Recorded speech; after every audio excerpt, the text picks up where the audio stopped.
have a book that I would like to share with you just to give you a little bit of history about St. Louis. I think you're going to find it exciting, and maybe you can visit or have already visited some of these sites. So let's find out about St. Louis. What's the arch? Have you ever seen the arch or just kind of wondered what it is or where it is? This is the Gateway Arch. It's a soaring curve of steel built by many men. It is a dream they helped make real. Can you imagine how tall that arch is? It starts at one end on the ground and it curves to the other end on the ground, and you can walk through it and you can go up to the top. I hope you have seen it. I know you have. This is a picture of the men working and building the arch. Let's see what they did or what happened.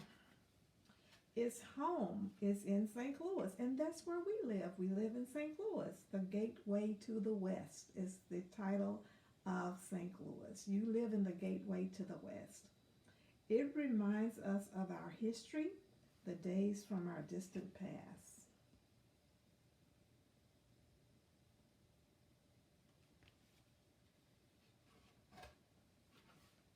Not far from the city, bison roam the wild frontier. So did playful prairie dogs, bears, and white-tailed deer. I don't know if you've noticed, Tyson and Trace, but there are a lot of animals living near Grandpa and Gigi's house. We have deer, and you have deer even in your own backyard. We have all types of animals roaming around on Sinks Road where we live. If you begin on Sinks Road and look to your left and your right, you will see horses and llamas and all types of wildlife that people are having in their yards, and they are raising and producing these animals.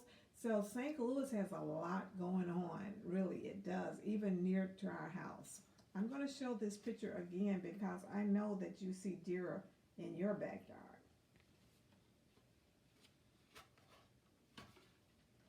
On the plains, American Indians lived solely off the land. They slept in sturdy teepees crafted carefully by their hand. Here's a question. Have you ever slept in a tent? Have you ever slept outside?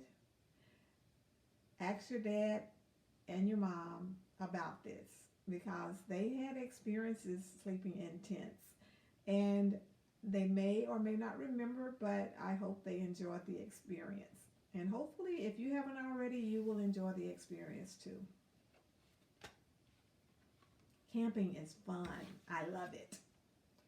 Thomas Jefferson was president and a founding father. His vision for America is what his park does honor.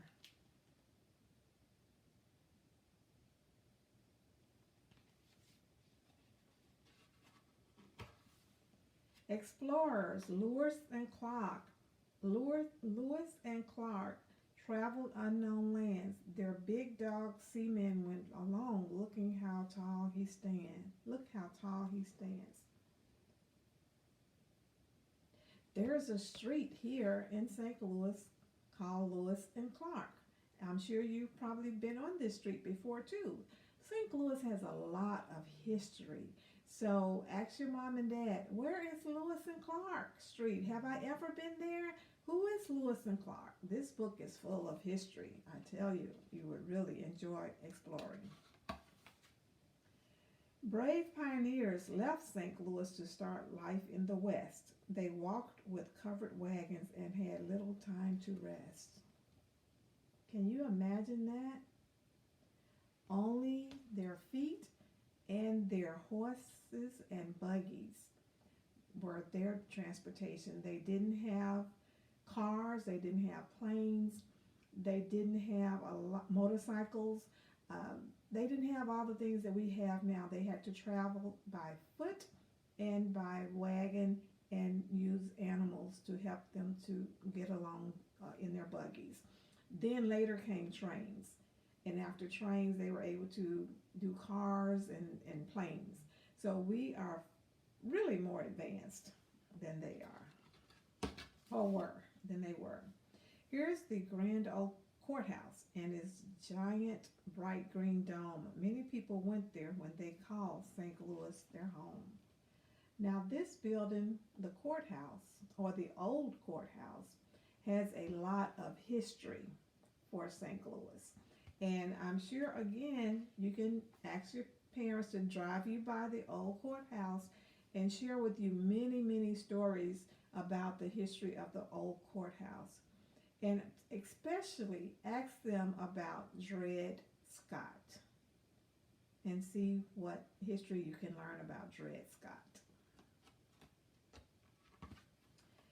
Now you know the Gateway Arch, showing St. Louis at its best, a perfect shining symbol of the gateway to the West.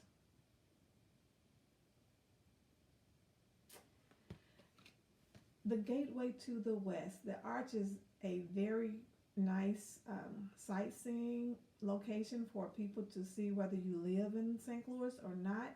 There's a museum at the bottom of the arch that's really nice to see. And most of all, everyone gets excited during Christmas and the 4th of July because they can see the fireworks, just beautiful colors that are displayed over the St. Louis arch.